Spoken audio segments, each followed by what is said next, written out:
sí, sin reservas. Era enero del año 1872 cuando don Bosco, a través de don Pestarino, el párroco de Mornese, amigo suyo, hizo llegar a las hijas de la Inmaculada la invitación a formar parte de una nueva congregación religiosa que se llamaría las Hijas de María Auxiliadora. El propósito de esta congregación sería atender a la educación de las niñas y jóvenes y tendría el mismo carisma que los salesianos. Don Bosco había conocido a las Hijas de la Inmaculada en un viaje que realizó a Mornese en el año 1864. Eran un grupo de mujeres jóvenes, comprometidas con el Evangelio, que hacían una magnífica labor de apostolado en el pueblo. Le había llamado especialmente la atención el proyecto que lideraba María Mazzarello, que junto con su amiga Petronila y otras jóvenes también de la asociación, llevaban adelante en favor de las niñas mediante un taller de costura, un oratorio y un pequeño internado. Por aquel entonces, don Bosco ya tenía en mente fundar una congregación femenina, pero tardó todavía varios años en darle forma y en discernir en manos de quién poner dicha obra. Cuando creyó que había llegado el momento, ofreció la opción a las Hijas de la Inmaculada de Mornese, para que, con toda libertad, decidieran si querían consagrarse a Dios para trabajar por y para las chicas. El sí de María Mazzarello fue rotundo, sin reservas. Lo tuvo claro desde el principio. No necesitó pensarlo. Y, sin embargo, ella había desechado anteriormente la posibilidad de hacerse religiosa. ¿Qué era ahora diferente?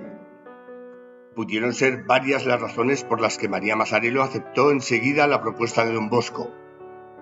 No le asustaba el compromiso. Consagrar su vida a Dios no era una novedad para ella.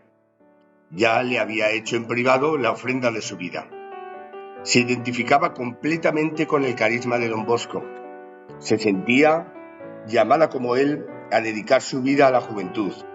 Y además de tener cualidades en común, alegría, generosidad, valentía, compartían las mismas intuiciones educativas. La importancia de educar en el tiempo libre, de crear un ambiente de familia, de enseñar con el ejemplo. Estaba convencida de que don Bosco era un santo y además no creía en las casualidades. Así que, si Dios había puesto a don Bosco en su camino, o viceversa, a ella en el camino de don Bosco, era para ayudarla en su misión, hacerse santa a través de la dedicación íntegra de las niñas y las jóvenes. Pero como es sabido, toda elección supone renunciar a otras opciones. Que María Mazzarello diera una respuesta entusiasta y decidida en cuanto recibió la invitación de don Bosco demuestra una personalidad valiente, pero eso no significa que todo aquello que tuvo que abandonar en el camino no tuviera un coste para ella. Con su sí audaz, renunciaba a la seguridad de su proyecto, conquistado después de salvar muchos obstáculos.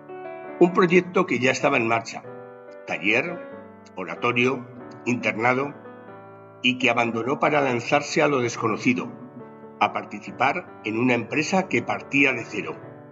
Saliendo de su zona de confort, María Mazzarello puso su vida por completo en manos de Dios y de don Bosco. Renunciaba también a un proyecto propio, sin duda de menor envergadura que el que proponía don Bosco, pero propio, y se sometía voluntariamente a su dirección y a la de los salesianos, demostrando una fe ciega en los designios de Dios y comprometiéndose sin vacilar a una obediencia humilde y a un servicio desinteresado. María Mazzarello, elegida por las hermanas, al principio superiora de la primera comunidad, aunque fuera llamada vicaria, y más tarde superiora del Instituto de las Hijas de María Auxiliadora, gozaba de la confianza de don Bosco, que vio en ella no solo las cualidades necesarias para animar la nueva obra en sus difíciles inicios, sino también a la persona capaz de hacerse crecer exponencialmente. Cuando falleció a los 44 años, con solo 9 de profesión religiosa, ya eran 200 FMAs repartidas por 4 países.